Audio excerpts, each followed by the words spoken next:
ஒரு வழியா ஊருக்கு வந்தாச்சு. என்னதான் சொல்லுங்க, நம்ம ஃபேவரட் ஸ்பாட்ல உட்காந்து வேடிக்கை பார்க்குற சுகம் இருக்கே. வாழ்க்கையில ஒரு வேலை இல்லைன்னா கூட வேடிக்கை பார்க்கறது ஒரு வேலையை வச்சிருக்கிறதும் நல்லாதான் இருக்கு. வந்த உடனே உடம்புலாம் ஒரே வலி. ஒரு நாள் டிராவலுக்கே எப்படின்னா டெய்லி டிராவல் பண்ணிட்டு போயிட்டு வரவங்க நிலமை கஷ்டம்தான். சரி, எல்லாரும் எப்படி இருக்கீங்க? ம் ஊருக்கு வந்தாச்சு. வந்ததும் நம்ம ஃபேவரட் ஸ்பாட்ல ஒரு சிட்டிங்க போட்டாச்சு. அப்புறம் இவன் வேற என்ன வச்சு கண்ணாமூச்சி ஆடுன்னு காமெடி பண்ணிட்டு இருந்தான். ஆளுக்கும் பண்ற வரைக்கும் சம்மந்தமே இல்லை.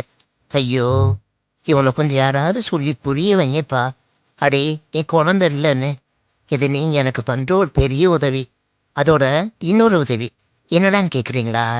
இந்த எம்சிடி அப்புறம் நோவால இருக்கிற நண்பர்கள் யாராவது ஒரு 1 BHK ஃபிளாட் ரெண்ட்டுக்கு இருந்தா இந்தா இவன்கிட்ட சொல்லுங்களேன். என்னடா ஷிஃப்டா போறியா அப்படின்னு கேட்டீங்கன்னா, இல்ல, இது இவனோட ஃப்ரெண்டுக்கா. அதனால உங்களுக்கு ஏதாவது தெரிஞ்சா இவன்கிட்ட சொல்லுங்க. அப்புறம் கொஞ்ச நேரம் அங்க இருந்த கார்டன்ல இவனை ஓட விட்டேன். ஓடின நல்ல பையனா கூட்டாயிட்டான். அப்புறம் ஓடி முடிச்சதும் வாய்க்குள்ள காத்தடிச்சிட்டு இருந்தான். அப்புறம் என்ன, என்னை விட்டு கிளம்பியாச்சு. சரி, கிளம்பலான்னு கேபை புக் பண்ணா வந்த டிரைவர் தம்பி, நான் எல்லாம் வண்டியில ஏத்துறது இல்ல அப்படின்னு சொல்லிட்டாரு. எனக்கு யார சொல்றாருன்னு ஒன்றும் புரியல. நான் இவனை பார்த்தேன். என்னன்னு கேட்டா, தம்பி, நாய்க்கு முடி குத்துங்க, அதனால வண்டியில ஏத்த முடியாதுப்பா அப்படின்ட்டாரு. அப்ப எனக்கு புரியல யார சொல்றாருன்னு.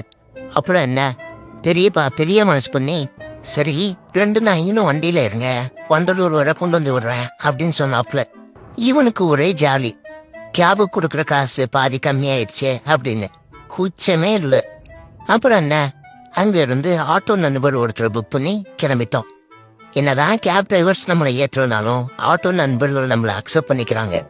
அதுக்குன்னு கேப் டிரைவரை குத்த சொல்லல, அனுபவத்துல சொல்றேன். கார்ல எங்களை கூட்டிட்டு போறதுனா சாதாரண விஷயம் இல்லை. 10 வாட்டி வாந்தி எடுப்போம், பொழுது போனா பொங்கி இருந்துருவோம், கடுப்பானா சீட்டை கடிப்போம். இவ்வளோ இருக்கு. சோ சொந்த கார் வச்சிருக்கிறவங்களுக்கே இவ்வளோனா கேப் டிரைவர் நிலைமையை நம்ம புரிஞ்சுக்கணும்ல. என்னோட இந்த ஊருக்கு போன அனுபவத்துல சொல்றேன், பெட்ஸ் வளர்க்குறதும் அவங்களுக்கு டிராவல் அப்ப கூட்டிட்டு போறதுலாம் படத்துல பாக்குற மாதிரி இல்ல. அதுக்கு ஒரு பொறுமை வேணும். அதனால என்ன மாதிரி பசங்களை வளர்க்குற பெட் பேரண்ட்ஸ்க்கு ஒரு உம்மா இன்னொரு வீடியோல பார்க்கலாம். டாடா.